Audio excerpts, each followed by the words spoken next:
Isang mapagpalang umaga po sa bawat isa sa atin. Tayo ay magbulay-bulay sa salita ng ating Panginoon mula sa Juan chapter 3 verse 17.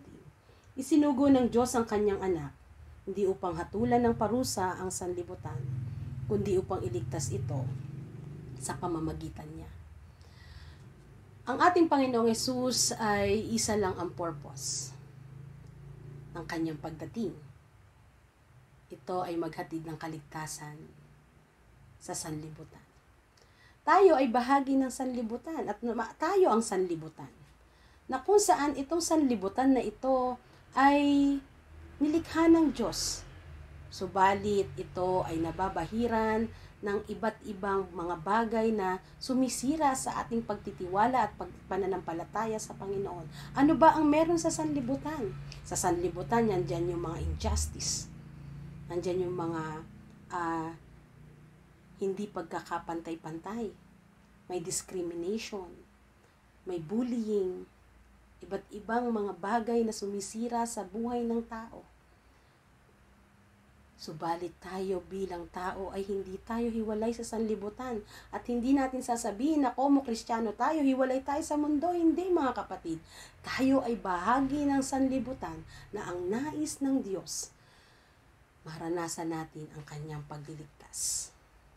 Na sa kabila ng ating karumihan, sa kabila ng ating pagiging makasalanan, may pag-asa ng kaligtasan dahil si Jesus ay ipinako sa krus para tayo ay magkaroon ng buhay na walang hanggan. Ano ang halaga ng ating buhay kung wala ang ating Panginoong Jesus? Ano ang halaga ng ating yaman kung wala tayo sa ating Panginoong Jesus?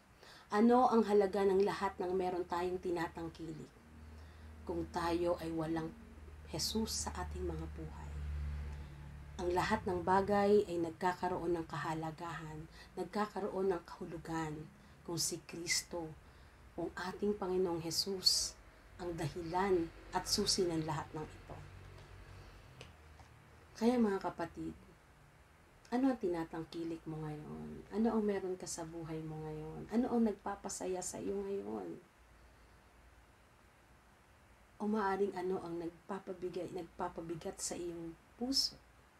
Ito ang sagot. Na si Jesus ay sinugo. Sinugo ng Diyos ang kanyang anak upang hatulan o hindi upang hatulan ng parusa sa sanlibutan. Dumating at isinugo ng Diyos ang kanyang anak hindi upang hatulan ka ng kaparusahan, kundi ikaw ay maligtas sa pamamagitan ng ating Panginoong Hesus. Mga kapatid, nariyan na ang kaloob ng Diyos. Narito na, ibinigay na sa atin. Tatanggapin na lang natin. Kaya ngayong umaga, sa pagmulat ng iyong mga mata, paano mo naranasan ang biyaya ng pagliligtas ng Panginoon? Na sa buong magdamag, ikaw ay nakasurvive sa biyaya at gabay ng ating Panginoon. Kaya mga kapatid, ito ang ipinapaalala sa atin. Bagamat tayo ay marumi, bagamat tayo hindi tayo karapat-dapat, hindi tayo ganap, subalit sa dakilang pag-ibig ng Diyos, ang Diyos na isinugo ang kanyang anak, hindi upang hatulan ang bawat isa sa atin ng kaparusahan, kundi upang maranasan natin ang kaligtasan na siyang kaloob sa atin na dapat nating pahalagahan, dapat nating isapamuhay, at dapat nating ibahagi ang mabuting balita upang sa ganon, si Kristo na sumasa atin ay lumalakad ang biyaya sa pamamagitan ng buhay mo na naibabahagi sa iba. Ito ang ganda ng sanlibutan. At sasabihin natin, itong sanlibutan, diba? Itong sanlibutan ay napakaganda sa biyaya ng Diyos sapagkat nararanasan ang pagliligtas ng ating Panginoong Hesus.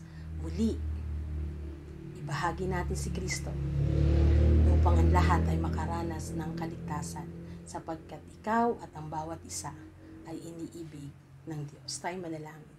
Dakilang Diyos, maraming salamat sa iyong pagsugo sa iyong bugtong na anak upang maranasan namin ang buhay na may kaligtasan.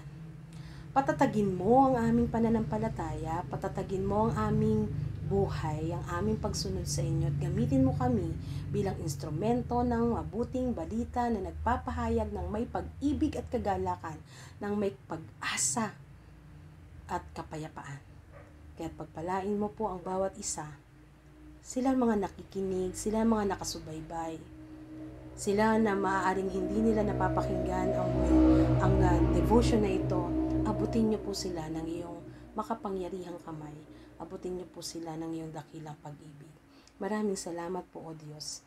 Nawa ay patuloy na sumagana ang iyong pag-ibig, ang inyong biyaya, ang inyong pamamatnubay sa bawat tahanan, sa bawat individual, sa inyong mga anak, at maging sa mga nangangailangan pa ng mabuting balita ng kaligtasan. Ito po ang aming panalangin sa tanging pangalan lamang ni Jesus. Amen. Mga kapatid, pagpalain tayo ng Panginoon at lagi nating tatandaan na mahal ka ng Panginoon at ito ay damhin sa iyong puso. God bless everyone.